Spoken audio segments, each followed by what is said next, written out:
Well, the Dennis Allen era of Saints football is over. The interim era of Darren Rizzi starting, and well, as Saints fans, we got our wish. So let's see how this carries forward. I'm Tim. Let's talk Saints.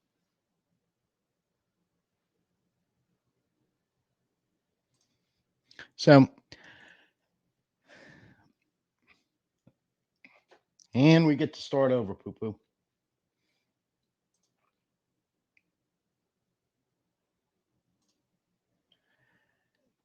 So, you know, it's been a few hours now, and about an hour or so away from Darren Rizzi's introductory press conference, where he was introduced, obviously, as the interim head coach, which I did watch.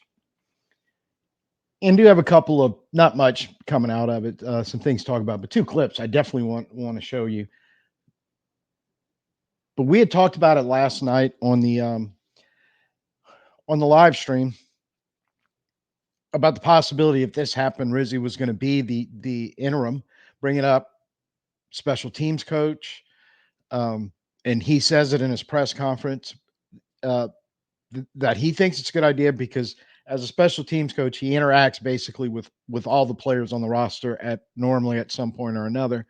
You know, he's even, he said even have a relationship with the quarterbacks because you know, um, it's an involvement in special teams sometimes if they're the holders or you can find the spots throughout how when you're the special teams guy, yeah, you're going to be having guys from different rooms, different sides of the team crossing your paths at one time or another. So I'd never really thought about that when we were having the conversation last night. But it's true. So the thing we talked about last night that I liked is found out too in this press conference. He's from I think he said North Jersey, but you always got the impression he's a little crazy and he's ready to throw the old meat mittens whenever he needs to. Um, y- he talked a little bit about that. Kind of, yeah, I get the impression um, that he's a tough. He's not a pretend tough guy. He's a tough guy. He's a legit tough guy. The kind you look at and go, "Ah, I don't think I want to mess with him."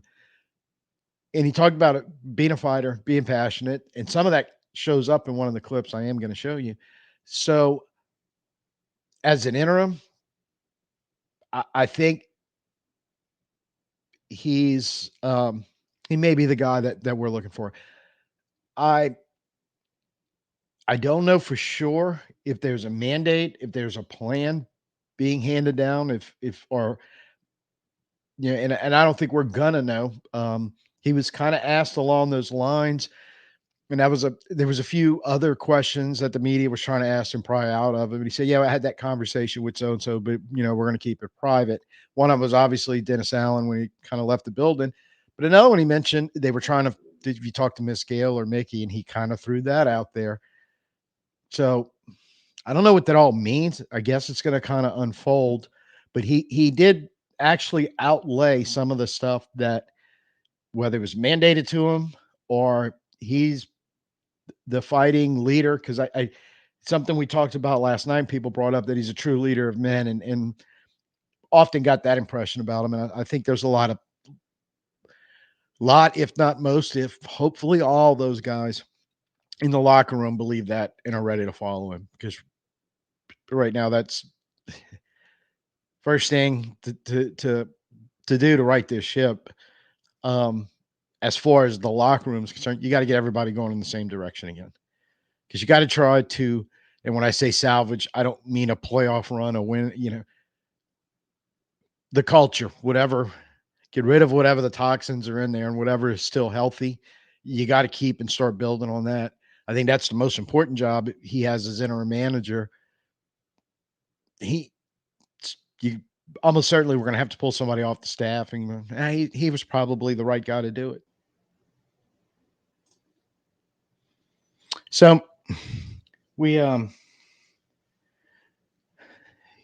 this was the very first question they asked him after the opening statement. I don't remember exactly what the question was. Doesn't really matter because it's really what he was talking about after. I'm calling it. We finally had somebody within the organization address the elephant in the room. And it's about time somebody did, because it's been too long playing the game we were playing. Listen, John, we're going to look at everything. Everything's going to get, as I told the team this morning, everything, everybody, and everything is going to get reevaluated and reevaluated. Because right now the product is not acceptable. So everything down from the schedule to how we do things to the active players to the daily schedule, we're going to look at everything. How we practice, all those different things.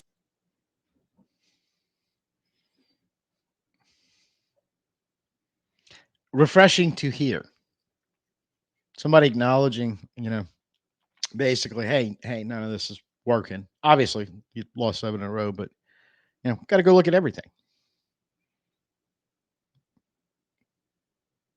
Obviously, we're doing a lot of things wrong. We need to figure out how we can stop that and start doing more things right. So, really haven't made any final decisions on all that, but a wise man and the Hall of Fame coach once told me if something's got to change and something's got to change. So we're gonna make. That Hall of Fame coach was Bill Parcells. In case you didn't know, I didn't until they mentioned it later. But kind of talked about it a little more. And another one I'm not going to show. When his pedigree coming up, he worked for a while Miami when Parcells was running the front office of Miami, and that's that working relationship there. He kind of mentioned as Parcells was another guy from North Jersey, just like him, and that fighter mentality that Parcells had, that he's saying I have also. I wouldn't disagree with him on that. Some changes. You say how we practice, like practice harder, longer, different? Yeah, I'm just talking about look at everything, really. So there's a bunch of different ways to do it. I think we've been doing things around here the same way for a long time. Like this point, I think we've been doing things around here the same way a long time.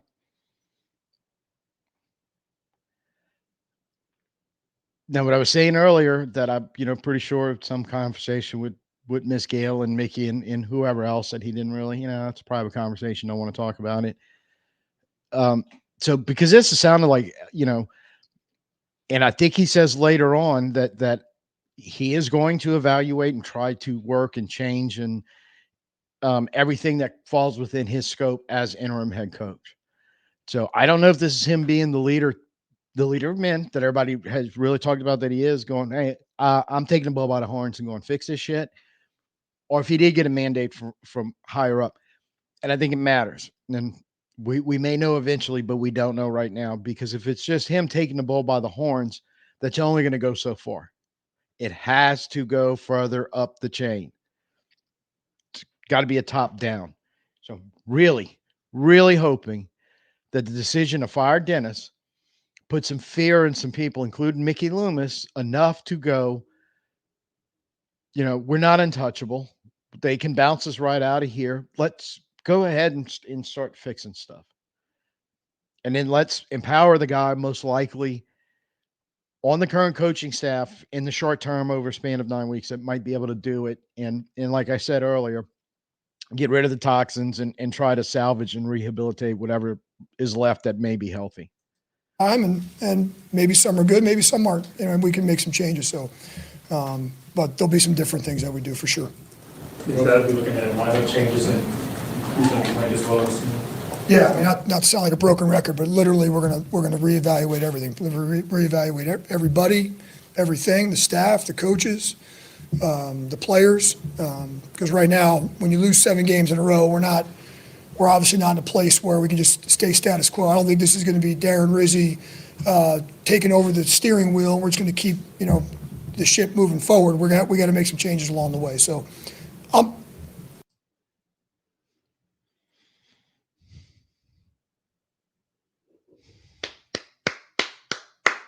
Finally, somebody said it.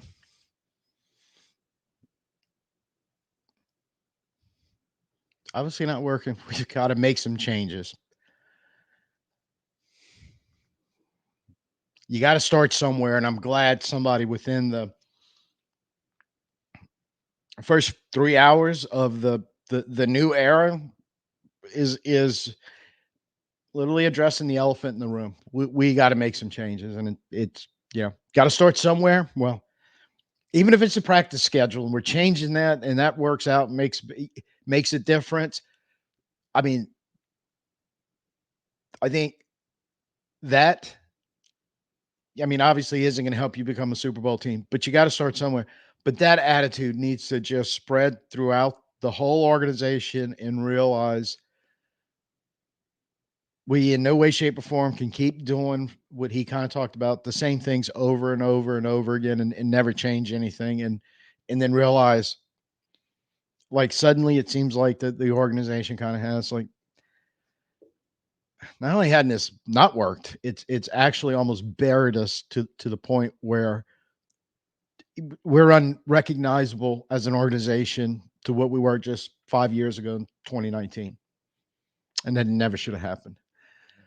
The second one here, I'm just going to call it, he gives Saints fans permission. I'm so happy he spoke on this, because here's another thing I'd never thought anybody in the organization would get up in front of a podium and talk about. They should be pissed off. I'm pissed off. The fans should be pissed off. The people in New Orleans, the people of Louisiana, no one should be happy. And I think this city deserves a winner. They know what winning football looks like. And, it's our job to bring that back. And finally, somebody acknowledging that Saints fans are educated, good football fans. And we know what winning football is like. And so all the beyond the results bullshit, nah, we know what winning football looks like. Thank you, Darren. My message is this. Here's what I can't promise a lot. I can promise passion. I can promise fight. And I can tell you that team's going to go out there every Sunday, and that's going to be clear that we're going to have a team that's full of passion and a team that's full of fighters. That I can promise you. Now, the football's got to get better. The execution's got to get better. All right.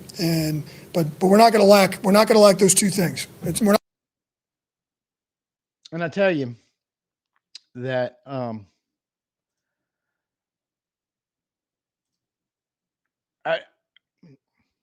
he was, because it started off a question about the fans losing faith or something like that. And he's like, they should be pissed off. Yeah, I'm pissed off. Team's pissed off. But, just giving permission, because for the last few weeks now, it gradually died because it was self-evident what was happening, but there was a lot of pushback starting front office, some media types, some people, social media and all about firing people. I don't know why people held on to that belief as the evidence keep growing. And then this kind of, well, you really shouldn't be so angry at the organization that you're going to do X that could possibly, or whatever, or do Y that shows you're a bad fan, whatever, boo and play, whatever it is. But at some point,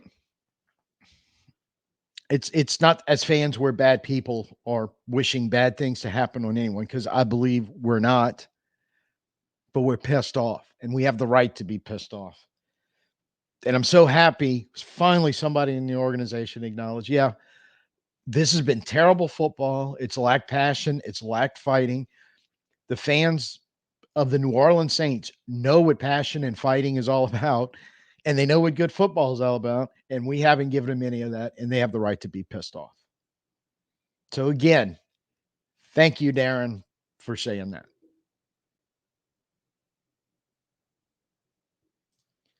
So just in conclusion, I have no idea the long-term benefit of any of this. Right now, I think the only thing really an interim coach can control is the short term, which it looks like he's at least getting started there. That he's bringing in, hey boys, shit's going to change.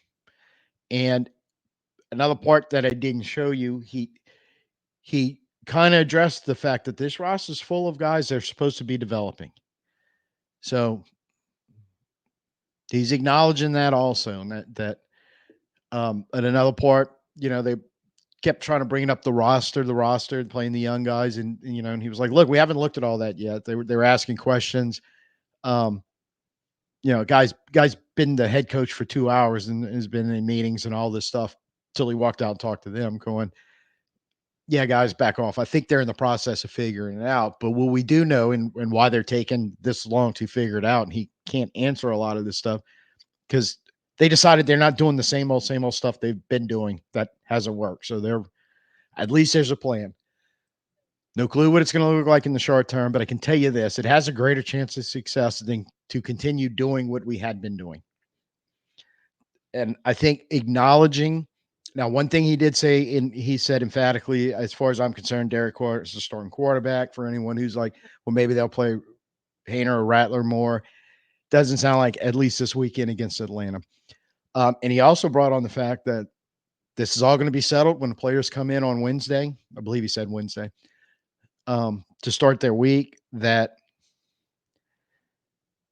everything's going to be planned out. They're going to go to work because, for better or worse, whether they can actually do it or not, he stated, I'm walking in with the idea once they get here and we do, decide what the plan is going to be and we start implementing, it's all for the goal of beating Atlanta. He stressed the importance of yes, you have to be in it to win it. And I believe that's true. I think there's so much of a losing mentality stuck in this organization right now. Not only the organization, the fan base as a whole. And it's understandable watching what we watched unfurl, and now it's like, okay, we some hope that it's going to be different. They could still lose every game the rest of this season, but if he brings the fight and the passion and at least some semblance of good football back, and we can at least find some pride, back in the organization, because the conversations last night, I think, most people were just like, we had nothing to be proud of because everything was so bad. So if you can just give us a little bit, we'll run with it from there. And if you can give us enough where we're going to be passionate, then we're going to be passionate. But if it falls back into the same old that we had the last few weeks, then I think for a large part, we're not going to be interested as a fan base. So this is Monday afternoon. Like I said, they just had the press conference a little while ago, did a quick one here. Going to get it out tonight. I wasn't planning on doing anything today after the long one last night, and throat still needing a little time to recover. But felt it was important to talk about this after I'd watched this press conference, because I was expecting to just watch it and be like, ho hum. But no, I don't know how much good it's going to do, but at least he's going to try, and at least he's acknowledging change is needed. And he gave us permission to be pissed off.